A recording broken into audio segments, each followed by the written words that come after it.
Healer Umar Farooq அவர்கள் உடலோடு பேசுவோம் என்கின்ற தலைப்பில் கருத்துரையாற்ற வருகிறார்.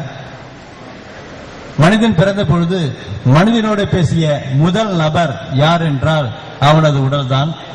தொடர்ந்து பேசிக்கொண்டே இருக்கிறது உடல் நம்மோடு. உடலின் மொழியை மட்டும் புரிந்து கொண்டால் ஆரோக்கியம் மிக எளிமையானது, சுகம் மிகவும் எளிமையானது என்பதை விளக்கி வருகிறார் உமர் ஃபாரூக் அவர்கள். உடலே மருத்துவர் என்ற இந்த கருத்தரங்கிற்கு வருகை தந்திருக்கிற உங்கள் அனைவரையும் மரபுமுறை அக்குபஞ்சர் கவுன்சிலின் சார்பாக வரவேற்பதில் மகிழ்ச்சி அடைகிறேன். இந்த கருத்தரங்கு திருப்பூரில் நடைபெறுவது மிகவும் பொருத்தமானது. திருப்பூர் என்பதே திருப்பமிகு ஊர் என்றுதான் நான் புரிந்து கொள்கிறேன். சுதந்திர போராட்ட காலத்தில் வெள்ளையருக்கு எதிரான தன்னுடைய குரலை பதிவு செய்த திருப்பூர் குமரனின் நினைவகத்தின் அருகே நடக்கும் இந்த கருத்தரங்கம் மருந்துகளுக்கு எதிரான நம்முடைய சுதந்திர போரின் துவக்கமாக இருக்கக்கூடும். திருப்பூரில் துவங்கட்டும் இந்த திருப்பம் என்ற என்னுடைய விருப்பத்தோடு இந்த நிகழ்ச்சியை துவங்குகிறோம். ஒரு கவிதையோடு என்னுடைய உரையை துவங்கலாம் என்று நினைக்கிறேன். உடம்பு சரியில்லையா, மருத்துவரிடம் போங்கள், அவர் பிழைக்க வேண்டாமா? உடம்பு சரியில்லையா, மருத்துவரிடம் போங்கள், அவர் பிழைக்க வேண்டாமா? மருந்து எழுதி தருவார், மருந்து கடைக்காரரிடம் போங்கள், அவர் பிழைக்க வேண்டாமா? வாங்கிய மருந்துகளை சாப்பிட்டு விடாதீர்கள், நீங்கள் பிழைக்க வேண்டாமா?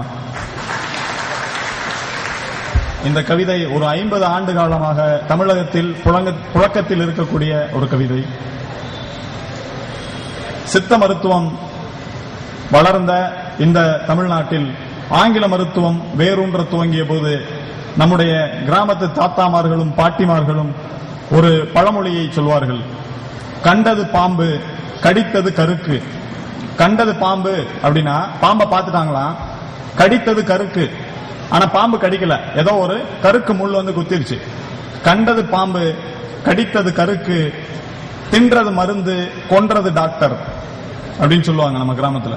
பாம்பு கடிச்சிருச்சுன்னு நினைச்சு கருக்கு குத்துனதுக்காக ஆஸ்பத்திரிக்கு போனவரு தேவையில்லாத ஒரு மருந்தை சாப்பிட்டு இறந்து போயிட்டாரு அப்படிங்கிறது தான் கண்டது பாம்பு, கடித்தது கருக்கு, தின்றது மருந்து, கொன்றது டாக்டர் அப்படின்னு சொல்லுவாங்க. ஆங்கில மருத்துவத்தினுடைய ஆரம்ப காலங்களில் நம்முடைய கிராமப்புறங்களில் உலாவி தெரிந்த பழமொழி இது. பொதுவா மருந்து அப்படின்னாலே நமக்கு ஏற்கனவே தெரியும், நல்லா தெரியும், ஒவ்வொரு நபருக்கும் தெரியும். மருந்து அப்படின்னா என்ன? எலி மருந்து சாப்பிட்டா என்ன செய்யும்? எலி மருந்து சாப்பிட்டா எலி என்ன செய்யும்? கொசு மருந்து எதுக்காக கொசுவுக்கு அடிக்கிறோம்? மருந்து அப்படிங்கிற வார்த்தை தமிழ்ல எப்படி பயன்படுத்தப்படுது அப்படின்னா விஷம் அப்படிங்கிற பேர்ல தான். மருந்துங்கிறத தவறா நம்ம புரிஞ்சுக்கிட்டு இருக்கிறோம். ஆங்கில மருந்துகளில் கூட ஆன்டிபயாட்டிக்ஸ் அப்படின்னா ஒரு மருந்து பிரிவே இருக்கு. ஆன்டிபயாட்டிக் அப்படின்னா என்ன? ஆன்டி அப்படின்னா எதிர், பயோட்டிக், பயோ அப்படின்னா உயிரினம், உயிர்கொல்லி மருந்து. இதுக்கு மேல என்ன சொல்லணும்? மருத்துவர்கள் தன்னுடைய மருந்து எழுதி தரும் போதே அதை சொல்லிதான் கொடுக்கறாங்க. இது ஆன்டிபயோட்டிக். ஆன்டிபயோட்டிக்னா கொன்றோம். நம்முடைய தொலைக்காட்சி விளம்பரங்கள்ல அழகா சொல்லுவாங்க, சோப்பு கம்பெனிக்காரங்க சொல்லுவாங்க, கிருமி காரணம், அனைத்திற்கும் காரணம் கிருமிகள். வாய் துர்நாற்றமா, எங்க பேஸ்ட வாங்கிக்கங்க அப்படின்னு சொல்லுவாங்க. பேஸ்ட்ல என்ன இருந்தா கிருமி சாகும்? விஷம். விஷத்தை வச்சு பல்லு விளக்குங்க அப்படின்னு தினசரி நம்மள்ட்ட சொல்றாங்க. சோப்பு போடுங்க, எங்க சோப்பு போட்டா கிருமிகள் சாகும்? வேர்வைக்கு காரணம் கிருமிகள். அப்ப அந்த சோப்புல என்ன இருக்கணும்? விஷம். நம்ம அன்றாட பயன்படுத்துற ஒவ்வொரு பொருளும் விஷம். நம்ம உடம்புல இருக்கிற ஆயிரக்கணக்கான கோடிக்கணக்கான நுண்ணுயிர்களை கொல்லக்கூடிய விஷத்தை தான் டெய்லி பேஸ்ட்னு சொல்லி வாங்கி தேய்ச்சிட்டு இருக்கிறோம். குளிக்கிறதுக்கு பயன்படுத்துற சோப்பு தோள்கள் மேல இருக்கக்கூடிய செல்களை பூரா கொல்லும். அதை சொல்லி தானே விற்கிறாங்க. நம்முடைய நேர்மையான சோப் கம்பெனிகள் எல்லாமே டிவியில விளம்பரம் கொடுக்கறாங்க இல்லையா, நேர்மையான சோப். அந்த சோப் கம்பெனிகள் எல்லாமே கடுமையான டிடர்ஜென்ட். டிடர்ஜென்ட் அப்படின்னா என்ன? துணியில போகவே முடியாத கரை பட்டுச்சுன்னா அந்த டிடர்ஜென்ட் வச்சு தேய்ச்சோன்னே போயிடும். அப்ப எந்த அளவுக்கு அதனுடைய அரிக்கும் தன்மை, அமிலத்தன்மை இருக்கு அப்படிங்கறத நம்ம புரிஞ்சுக்கணும். நம்ம பயன்படுத்துற ஒவ்வொரு பொருள்கள்லையும் ரசாயனம், இன்னும் உயிர்கொல்லி ரசாயனம் கலந்திருக்கு. அதனால மருந்துகள்ல இருந்து விடுபட வேண்டிய அவசியம் இருக்கு. சரி, மருந்தே சாப்பிட வேண்டாம் அப்படின்னா யார் டாக்டர்? அதுதான் இந்த கருத்தரங்கத்தினுடைய தலைப்பு, உடலே மருத்துவர். இப்ப யோசிச்சு பாருங்களேன், நம்ம ஒவ்வொருத்தரும் நம்ம ஒரு டாக்டரை இன்னொருத்தரை வெளியில வச்சுக்கிட்டு போய் எனக்கு என்ன செய்து டாக்டர் அப்படின்னு போய் இன்னொரு நபர்கிட்ட போய் கேட்கிறோம். இது நீங்களே கேட்டு பாருங்க உங்களுக்குள்ள. எனக்கு என்ன செய்யுது இன்னொரு நபர்கிட்ட போய் கேட்கறது எவ்வளவு முட்டாள்தனமானது. எனக்கு வயது 40 வயது அப்படின்னா, உங்களுக்கு வயது 40 அப்படின்னா, 40 வயதாக உங்க கூட இருக்கக்கூடிய உடம்ப பத்தி உங்களுக்கு தெரியாது. யாரோ ஒரு டாக்டர்கிட்ட போய் என் உடம்பு எப்படி இருக்குன்னு அவர் சொல்லுவாரா? சொல்ல வாய்ப்பே இல்லை. ஒவ்வொரு உடம்பும் தனித்தன்மையோடு படைக்கப்பட்டிருக்கு. இயற்கையினுடைய அற்புதங்களில் ஒன்று இந்த உடம்பு. இந்த உடம்ப வச்சுதான் உலகத்தில் இருக்கிற எல்லா விதமான விஞ்ஞான கருவிகளும் கண்டுபிடிக்கப்பட்டிருக்கு. எல்லா விஞ்ஞான கருவியும் நீங்க எதை பாத்தீங்கன்னாலும் நம்ம உடம்புல ஒரு பகுதி தான் அது. அப்ப இவ்வளவு அற்புதமான இந்த உடல், அதனுடைய ஆற்றல் என்ன அப்படின்னு நம்ம தெரிஞ்சுக்கிறவே இல்லை. தெரிஞ்சுக்கிறாம என் உடம்பு எப்படி இருக்குன்னு இன்னொருத்தரை போய் பார்க்கிறோம். அப்ப இந்த டாக்டர் மருத்துவர் என்பது வெளியில இருக்கவே முடியாது.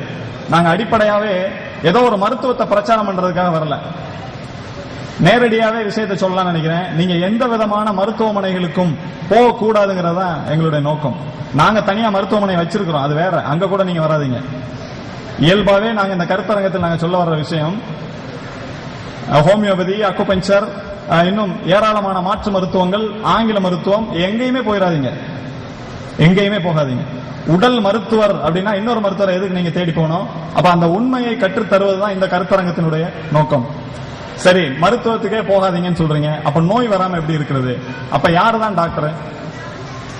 அதுதான் உடலோடு பேசுவோம். உடலோடு பேசுவோம்னா, உடல்னா இன்னொரு ஆளா? இல்ல, நம்ம தான். அப்ப நம்மளோட எப்படி பேசுறது? தனியா பேசினா தப்பா நினைச்சுக்கிடுவாங்களே. ஆங்கில பழமொழி சொல்லுது, 40 வயதில் தன்னுடைய உடலை அறிந்தவன் மருத்துவனாகிறான், தன்னுடைய உடலை அறியாதவன் முட்டாளாகிறான் அப்படின்னு சொல்லுது. ஒரு 40 வருஷம் நம்முடைய உடலோடையே வாழ்ந்திருக்கிறோம். என்னைக்காவது உடம்ப விட்டு தனியா போயிட்டோமா? இல்ல. எந்த நேரம் பசிக்கும், எந்த நேரம் தூக்கம் வரும், என்ன சாப்பிட்டா ஒத்துக்கிறாது, நைட்டு தூங்காம இருந்தா மறுநாள் என்ன செய்யும், இப்படி எல்லா விஷயமும் நம்மளை பத்தி நமக்கு தெரியும். ஆனா இன்னொரு நபருடைய வாயிலிருந்து கேட்கறதுக்காக ஆவலா இருக்கிறோம். இன்னொரு டாக்டர் போய் ஃபீஸை கொடுத்து ஏதாவது செய்யுங்க என் உடம்புக்கு அப்படின்னு கேட்கிறோம். அப்ப உடலுடைய மருத்துவர், இந்த ஒட்டுமொத்த மனித குலத்துக்கான மருத்துவர், 100 கோடி மக்கள் இந்தியாவில் இருக்கிறாங்க அப்படின்னா 100 கோடி மருத்துவர்கள் இருக்காங்கன்னு அர்த்தம். ஒவ்வொரு நபரும் அவருடைய உடம்போட பேச தோங்கினா மருத்துவமனைகள், எல்லா விதமான மருத்துவமனைகளும் இருக்காது, அழிஞ்சு போயிடும். அப்ப மருத்துவத்துடைய தேவை எங்க துவங்குது அப்படின்னா, நாம் நம்மளோட பேசாம இருக்கிறதுனாலதான் துவங்குது. சரி, நம்மளோட எப்படி பேசுறது? பேசுறதுக்கான அடிப்படையான விஷயம் என்ன?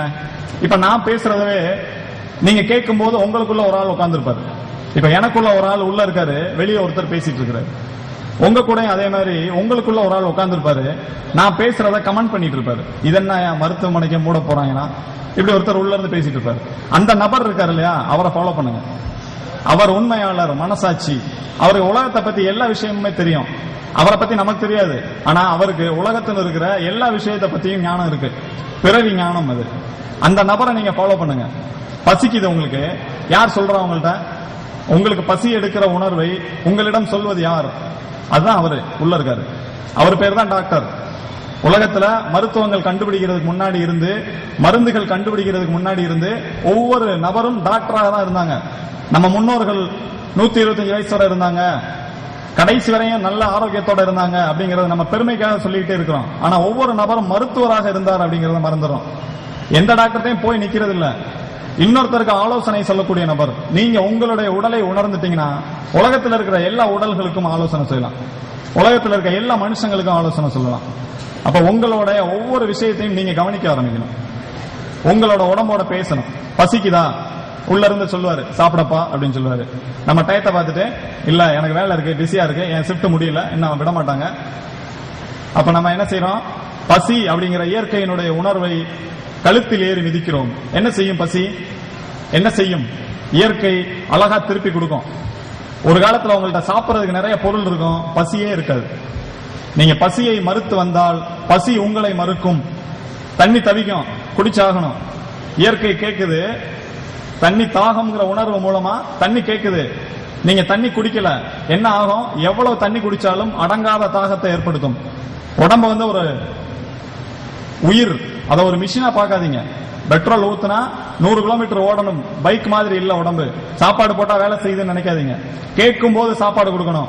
தேவையில்லாம கொடுக்கிற சாப்பாடு உங்களுடைய விஷம். அளவுக்கு மீறினால் அமிர்தமும் நஞ்சு. ஏற்கனவே பேசின ஐயா அவங்க சொன்னாங்க இல்லையா, அமிர்தமே நஞ்சு. அமிர்தம்ங்கிறது எப்படிப்பட்ட பொருள்? நம்முடைய புராணங்கள்ல என்ன சொல்லப்பட்டிருக்கு? உலகத்தில் இருக்கிற உச்சகட்ட சக்தி அமிர்தம், உச்சகட்ட சக்தி. அந்த அமிர்தத்தை கொஞ்சம் கூட சாப்பிட்டா விஷம், அளவுக்கு மீறினால் அமிர்தமும் நஞ்சு. அப்ப தமிழ்ல பல விஷயங்கள் சொல்லப்பட்டிருக்கு. பசித்து புசி, இதுக்கு மேல என்ன வேணும்? பசித்து புசி அப்படின்னா பசிங்கிற உணர்வை, உங்களுக்கு ஏற்படுற இந்த உணர்வை வெளியில இருந்து ஒரு ஆள் சொல்லி தரணுமா? 1:30 மணிக்கு உங்களுக்கு பசிக்கும், கரெக்டா சாப்பிடுங்க. இது பொய்யா தானே இருக்க முடியும்? ஒவ்வொரு நபருக்கும் 1:30 மணிக்கு எப்படி பசிக்கும்? அப்ப சராசரியான எந்த ஒரு விஷயமே கிடையாது, உலக பொதுவான உண்மைன்னு ஒண்ணும் கிடையாது. ஒவ்வொரு நபருக்கும் தனித்தனியான நேரம். இந்த கடிகாரம் கண்டுபிடிக்கிறதுக்கு முன்னாடி பசியே வரலையா? பசி இருந்துச்சு, கடிகாரத்தை பார்த்து சாப்பிடல, வயிற்றை பார்த்து சாப்பிட்டாங்க. காலையில 5 மணிக்கு நீங்க எந்திரிச்சீங்கன்னா 7:30 மணில இருந்து 9 மணிக்குள்ள பசிக்கும். 6 மணிக்கு எந்திரிச்சீங்கன்னா 8:30 இருந்து 10க்குள்ள பசிக்கும். அப்ப அதை தீர்மானிக்கிறது யார்? நம்ம தான். நீங்க எந்திரிக்கிற நேரம் உங்க பசியை தீர்மானிக்கும். காலையில நீங்க சாப்பிடுற நேரம் மதிய உணவை தீர்மானிக்கும். மதியம் சாப்பிடுற நேரம் இரவு உணவை தீர்மானிக்கும். இரவு சாப்பிடுற நேரம் உங்க தூக்கத்தை தீர்மானிக்கும். முதல் நாள் நீங்க தூங்கலனா மறுநாள் உங்களுடைய வேலையை தீர்மானிக்கும். ஒவ்வொரு விஷயமும் ஒரு சங்கிலி தொடர் மாதிரி செஞ்சுட்டு இருக்கும். அப்ப உடம்போட பேசணும்னு சொல்றீங்க, எப்படி பேசுறது? முதல்ல நீங்க கவனிக்க வேண்டிய விஷயம் பசி, பசி, தாகம். இது தெரியாத மனுஷனே இருக்க முடியாது. ஆனா இன்னைக்கு இருக்கிற திருப்பூர் மாதிரியான தொழில் நகரங்கள்ல பசிங்கிற விஷயமே மறந்து போச்சோ அப்படிங்கிற பயம் கூட வருது. பசிங்கிற விஷயம், பசிச்சு சாப்பிட்டுருக்கீங்களா அப்படின்னு ஒவ்வொரு நபரையும் பார்த்து கேட்க வேண்டியது இருக்கு. திருப்பூர், கோயம்புத்தூர் போன்ற தொழில் மயமான நகரங்கள்ல பசினா என்னன்னு தெரியுமா அப்படின்னு கேட்க வேண்டியது இருக்கு. ஏன்னா ஒவ்வொரு நபரும், திருப்பூர், கோயம்புத்தூர் மட்டும் இல்ல, எல்லா இங்க ஒரு விதமான தொழில், சென்னை, மதுரை போன்ற எல்லா நகரங்கள்லயும் ஒவ்வொரு விதமான தொழில் இருக்கு. அவங்கவுங்க அந்தந்த வேலையில ரொம்ப பிஸியா இருக்கிறாங்க. சாப்பிட கூட நேரம் இல்ல, சாப்பிட கூட நேரம் இல்லாத ஒரு வாழ்க்கை. சாப்பாடு எதுக்கு சாப்பிடுறோம்? முதல்ல சாப்பாடு எதுக்காக சாப்பிடுறோம்? உயிர் வாழ்றதுக்காகவா? உடலுடைய தேவைக்காக. இந்த உயிர் உள்ள இருக்கணும் அப்படின்னா உடம்பார் அழியின் உயிரார் அழிவர் அப்படின்னு சொல்றாரு திருமூலர். அப்ப உயிர் உள்ள இருக்கணும். ஆரோக்கியமான உடல் இருந்தா மட்டும்தான் உயிர் இருக்கும். அப்ப ஒவ்வொரு மனிதனுடைய உயிர் பிரிகிறதுங்கிறது அவங்களுடைய கையில தான் இருக்கு. ஆரோக்கியமான உடல்ல இருந்துதான் ஆரோக்கியமான சிந்தனைகள் பிறக்கும் அப்படின்னு சொல்லுது ஆங்கில பழமொழி. சவுண்ட் பாடி சவுண்ட் மைண்ட். அப்ப ஒவ்வொருத்தவரும் ஏன் இப்ப முற்காலங்கள்ல பாத்தீங்கன்னா, முன்னாடி இப்ப நமக்கு தெரிஞ்ச நம்ம அப்பா காலங்கள்லயும் தாத்தா காலங்கள்லயும் இவ்வளவு கொடூரமான சிந்தனைகள் இருந்தது இல்ல எந்த காலத்திலுமே. இப்ப மனித சிந்தனைகள் பூரா எப்படி இருக்கு? கோபமும், பயத்தை ஏற்படுத்துற, நம்பிக்கை இழக்க செய்யற, எல்லா விதங்கள்லையும் பொய்களை பிரச்சாரம் பண்ணிட்டு இருக்கிற நபர்களா ஒவ்வொரு மனுஷனும் மாறிக்கிட்டு இருக்கோம். நம்ம எவ்வளவு நல்லவன் நம்மள்ட்ட கேட்டு பாருங்களேன். ஒவ்வொரு நபரும் உங்களுக்குள்ள இருக்க டாக்டர்கிட்ட கேளுங்க, நான் எவ்வளவு நல்லவன். அப்ப நம்ம சிந்தனைகள் நம்ம அப்பா காலத்துல இருந்ததை விட தரம் தாழ்ந்து போயிருக்கு. இதுக்கு என்ன காரணம்? நம் உடலை பற்றியும், உடலை பற்றி அறிஞ்சாதான் உயிரை பற்றி அறிய முடியும். உடலை புறக்கணிச்சுட்டு உயிரை பற்றி அறியவே முடியாது. அப்ப உயிருடைய விளைவு தான் உடல்ல தோன்ற ஒவ்வொரு அறிகுறியும். ஒவ்வொரு அறிகுறியும் உயிரும் உடலும் சேர்ந்து நமக்கு அறிவிக்கிற விஷயம். இதுதான் உடலுடைய மொழி. ஒரு காய்ச்சல் வந்துருச்சு, காய்ச்சல் வருது. காய்ச்சல் வந்தா ஒரு டாக்டர் சொல்றாரு, பாலும் பன்னும் சாப்பிடுங்க அப்படின்னு சொல்றாரு. நீங்க சாப்பிட்டுட்டே இருக்கிறீங்க. பசி இருக்கா? காய்ச்சல் இருக்கும்போது பசி இருக்காது.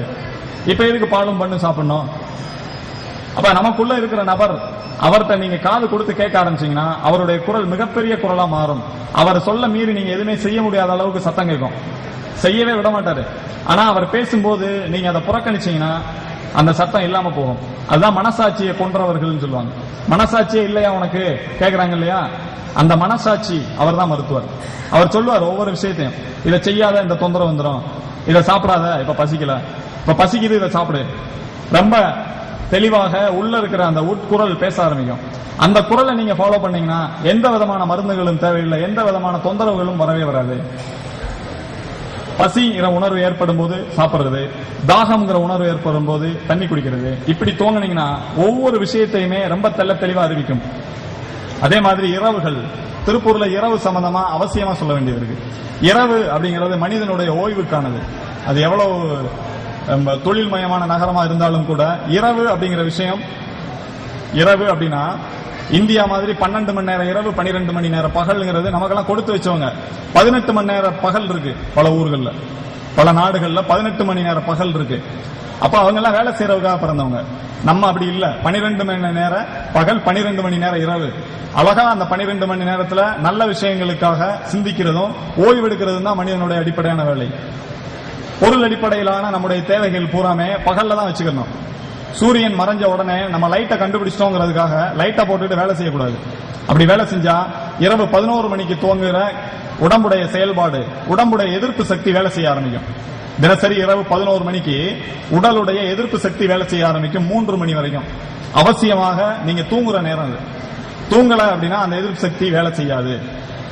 அப்ப இன்னைக்கு காலையில இருந்து பசிக்காம சாப்பிட்டுருப்போம், கூல் ட்ரிங்க்ஸ் குடிக்கிறோம். இந்த தண்ணி இருக்கு இல்லையா, இதுக்கு பேர் செத்த தண்ணீர்னு சொல்லுவோம் நாங்க. ஏன்னா உயிர் இல்ல இதுல. இதை எடுத்து நம்ம வீட்டுல வளர்க்குற நாய்க்கு ஊத்தி வச்சீங்கன்னா சாப்பிட்டுட்டு ஓடி போயிடும், திரும்பி குடிக்காது. நம்ம மட்டும் தான் திரும்பி திரும்பி இந்த தண்ணியை குடிச்சுக்கிட்டே இருக்கோம். நல்ல தண்ணி குடிக்கிறது இல்ல, சுகாதாரமான உணவு இல்ல, எல்லா விதமான உணவுலையும் ரசாயன தாக்கம் இருக்கு. அப்ப நம்மளை சுத்தி எவ்வளவு விற்பனை ஆகிக்கிட்டு இருக்கிற எல்லா விஷயங்களும் கொடூரமான ரசாயனங்களா மட்டும்தான் இருக்கு. அப்ப இதுல இருந்து நம்ம எப்படி பாதுகாக்கிறது?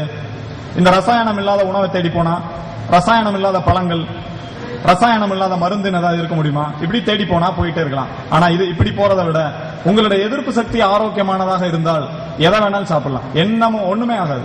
உங்களுடைய எதிர்ப்பு சக்தி ஆரோக்கியமா இருந்தா, இந்த கிருமிகள் பத்தி பேசக்கூடிய ஆங்கில மருத்துவர்கள் கூட இப்ப அப்படியே பரவிட்டே வருது ஒரு கிருமி சொல்றாங்க இல்லையா, கிருமி ஒரு ஆளுக்கு வந்தா இன்னொரு ஆளுக்கு பரவும், இன்னொரு ஆளுக்கு வந்தா இன்னொரு ஆளுக்கு பரவும். இப்படி உலகம் முழுக்க அந்த கிருமி பரவக்கூடிய விஷயத்தை மல்டிபிள் தியரி அப்படின்னு சொல்லுவாங்க ஆங்கிலத்தில். மல்டிபிள் தியரினா பன்முக பெருக்கம். 2 நாளாகும், 4 16 ஆகும், அவ்வளவு வேகமா பரவுமா.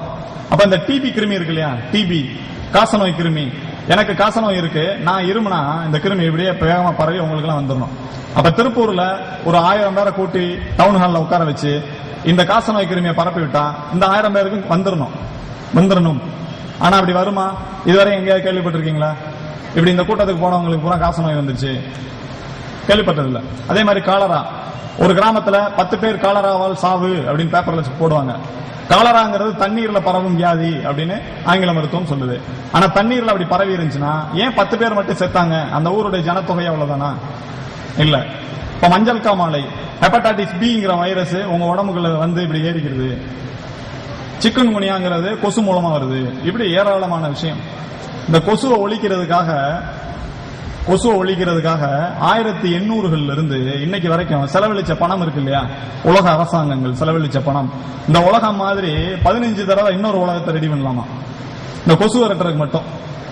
பட்ஜெட் இந்திய அரசு மட்டும் இல்ல, உலகம் முழுக்க இருக்கிற அரசாங்கங்கள் எல்லாமே கொசுவை விரட்டுறதுக்காக 1800ல இருந்து இந்த 2010 வரைக்கும் கோடிகள், எத்தனை சைபர் போட்டாலும் அடங்காது, அவ்வளவு கோடிகள் வந்து செலவழிச்சிருக்கு. ஆனா கண்கூட பாருங்க, கொசு குறைஞ்சிருக்கா? குறையாது. ஏன் குறையாது அப்படின்னா கொசு அந்த நோய்க்கு காரணம் இல்ல. சாக்கடை இருக்கு திருப்பூர்ல, நீங்க அதிகமா அனுபவிச்சிருப்பீங்க. அந்த ஆறு, அந்த சாயப்பட்டறையினுடைய கழிவுகள் கலந்த அந்த ஆறு, அங்கதான் கொசு அதிகமா இருக்கும். இப்ப இந்த கொசுவை விரட்டணும்னா கொசு மருந்து அடிச்சீங்கன்னா அன்னைக்கு இருந்த கொசு செத்து போகும், மறுநாள் புதுசா கொசு வரும். இப்ப இந்த கொசுவை ஒழிக்கிறதுக்கு என்ன வழி? அந்த சாக்கடையில நீர் தேங்க விடக்கூடாது, ஒரே ஃப்ளோவா ஓடுறதுக்கு ஏற்பாடு பண்ணணும். வீட்டுல ஒரு இடத்துல துர்நாற்றம் வந்துட்டு இருக்கு, அது நீங்க சென்ட் அடிச்சு விடுவீங்களா, கிளீன் பண்ணுவீங்களா? கிளீன் பண்ணணும். இன்றைக்கு இருக்க மருத்துவங்கள் பூரா என்ன சொல்லுது? நீ சென்ட் அடிச்சுக்க, முகத்துல பருவ வந்தா ஃபேர் அண்ட் லவ்லி போட்டு உள்ள அமுக்கி விடு, அரிப்பு வந்தா வெளியில இருந்து வெளிப்புற மருந்துகளை போட்டு தடவி உள்ள அமுக்கி விடு. சளி அப்படின்னா நுரையீரல்ல இருக்கக்கூடிய சளி. உடம்புல சளி உருவான உடனே உடல் என்ன செய்யும்? உடல் அப்படிங்கிற மருத்துவர் அதை தூக்கி வெளியே போடும். இப்ப இருமல்ங்கிறது நோயா, சளிங்கிறது நோயா? இருமல் நோய் இல்ல, அதுதான் ட்ரீட்மெண்ட். உடல் அப்படிங்கிற மருத்துவர் நமக்கு கொடுக்கிற ட்ரீட்மெண்ட் தான் இருமல். இருமவும் மாட்டேன், சளியும் வெளியேறணும்னா எப்படி வெளியேறும்? வெளியேறாது. அப்ப வெளியேறுவதற்கான வழி இருமல். நம்ம டாக்டர் போய் என்ன கேட்கிறோம்? எனக்கு இருமலை நிறுத்துங்க அப்படின்னு கேட்கிறோம். அப்படின்னா அவர் வந்து உடனே மருந்து எழுதி கொடுப்பாரு, டானிக் எழுதி கொடுப்பாரு, இருமலை நிறுத்துவாரு. சளியை உள்ள நீங்க பேங்க் லாக்கர்ல வச்சுக்கிற வேண்டியதான். நுரையீரல் அப்படிங்கிற லாக்கர்ல சளியை சேமிச்சு வைக்க வேண்டியதான். நம்முடைய குழந்தைகள்ல இருந்து நம்ம வரைக்கும் எத்தனை வருஷமா சேமிச்சு வச்ச சளி உள்ள இருக்கு. சளினா சளியா இருக்கிறது, அது வெவ்வேறு உருவங்கள்ல இருக்கும் உடம்புல. நம்முடைய அவ்வளவு நோய்க்கும் காரணம் உடம்புல தேங்கக்கூடிய கழிவுகள். இந்த கழிவுகள் ஏன் வருது அப்படின்னா நீங்க உடம்போட பேசாததுனால வருது. பசி இல்ல, இப்ப சாப்பிடுறீங்க, பிடிக்கல அந்த உணவை பார்த்தோன்னே, ஆனா சாப்பிடணும். எனக்கு 1 மணி நேரம் தான் நேரம் இருக்கு, வேலைக்கு போகணும். இப்ப சாப்பிடுறோம், வலுக்கட்டாயமா உட்காந்து சாப்பிடுறோம். இப்ப நீங்க சாப்பிடுற உணவை உடம்பு மறுக்குது, வேண்டவே வேண்டானே. அதுக்கு மீறி வம்பா தண்ணியை குடிச்சுக்கிட்டு ஊறுகாயை தொட்டுக்கிட்டு எப்படியோ தள்ளிடுறோம் உள்ள. வம்படியா தள்ளுறோம் இல்லையா, இது பூரா கழிவாக மாறும், உடம்பு ஜீரணமாக மாத்தாது. உடம்பு கேட்டு நீங்க கொடுக்கிற பொருள் எந்த பொருளா இருந்தாலும், உடம்பு கேட்டு நீங்க கொடுக்கிற பொருள் மிக சாதாரணமான விஷயமா இருக்கலாம். வெறும் அரிசியை தூக்கி நீங்க மென்னு சாப்பிடலாம், அது உணவு உடம்புக்கு. டீ சாப்பிடலாம், உணவு. அந்த பசி எடுக்கிற நேரத்துல நீங்க சாப்பிடுற பொருள் எதா இருந்தாலும் அதுக்கு பேர் தான் உணவு. பசி இல்லாத நேரத்துல நீங்க சாப்பிடுற எல்லா பொருளுமே கழிவு. உடம்புல கழிவு தேங்குறதுக்கு நம்ம தான் காரணம். உடம்புல 9 விதமான நவத்துவாரங்கள் சொல்லுவாங்க சித்த மருத்துவத்துல. கண், காது, மூக்கு, இப்படி 9 துவாரங்கள் இருக்கு. காது கேட்கறத நீங்க நிறுத்த முடியுமா? முடியாது. கேட்காம ரொம்ப மோசமா பேசுறாரு, அறுத்துட்டே இருக்காரு, காதை அடைச்சுக்கிடுவோம், முடியாது. கண் பார்க்கறத நம்மளா மூடலாம், நிரந்தரமா மூட முடியாது. சுவாசத்தை நிறுத்த முடியாது, நிறுத்தி வைக்க முடியாது. அப்ப உடம்புல இருக்க நவத்துவாரங்கள்ல ஒரே ஒரு துவாரம் தான் நம்மளுடைய கண்ட்ரோல்ல இருக்கு, அதுதான் வாய். அவ்வளவு நோய்க்கும் இன்னைக்கு உலகத்தில் இருக்கிற அவ்வளவு நோய்க்கும் காரணமா இருக்கக்கூடிய அந்த ஒரே ஒரு துவாரம் வாய். அதை மட்டும் உடம்புடைய மொழி, உடம்பு என்ன சொல்லுதுன்னு கேட்டு அதை மட்டும் கட்டுப்பாட்டுக்கு கொண்டு வந்துட்டால் உலகத்தில் இருக்கிற எல்லா நோயும் தீர்ந்து போகும். நீங்க இன்னைக்கு இருந்து